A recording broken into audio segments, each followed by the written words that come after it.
Swamiji challenged prevalent norms of religion, social practices, and individuals' self perception. When in Lahore, he exhorted his countrymen that all, and let me quote, vain gods vanish from your minds, unquote. And he said that Mother India is the only God. He was trying to awaken the dormant spirit of India, which was in deep slumber. It is only a revolutionary monk like him who could say, and I quote, kick out the priests who are always against progress, because they would never mend their ways and their heart would never become big. And end quote. And yes, he was a great Hindu missionary who was first to make the world realize the high spiritual content and exalted glory of Hinduism. He enthralled the World Parliament of Religions in Chicago in 1893 with his historic address, and the world started looking at Hinduism with a new perspective, with a new respect. His passion for the country impelled him to shake the conscience of every Indian. He asked them, do you love your country? And if yes, then come, let us struggle for higher and better things. Look not back, not even if you see your dearest and nearest cry. Only a man of his spiritual stature, indomitable will, passion for the country, and love for humanity could achieve what he did. He made multitude of Indians believe in themselves and take responsibility of their destiny that ultimately led to India's independence from a tyrant colonial rule. Let us try to understand the age and times in which he was propagating his message, both within the country and outside. The British colonial power was at its pinnacle. The country was politically subjugated, economically impoverished, socially fragmented, and psychologically people had been stunned to silence.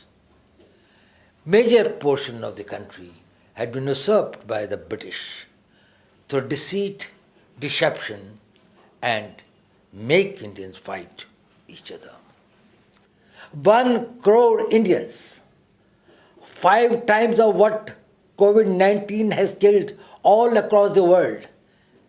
If COVID-19 continues for next 5 years and people die at the same rate,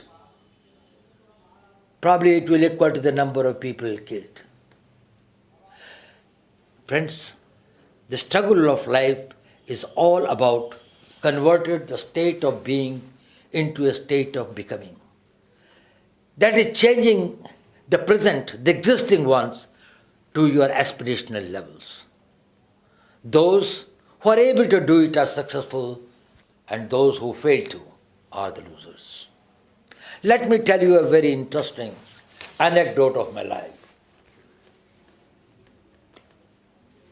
Nearly 50 years back, I was posted in the Northeast. At that time, there were few roads, and one went from one place to another, walking through thick forests, hills, and water streams. I was in my mid-20s, and I might have been slightly older than most of you here. When I came to Delhi, I was asked to call on one Mr. Ananthachari, a very bright IPS officer from Madhya Pradesh, who later became DG BSF. He was then an assistant director, many years senior to me, and staff officer to legendary Sri K.F. Rustamji, then Director General of the Border Security Force. After I briefed him about the situation on Indo-Bangladesh border, where BSF was deployed, he told me to wait for a minute. He left the room and returned in a few minutes, asking me to come along to meet Mr. Rustamji, as he liked to meet young officers working in the field.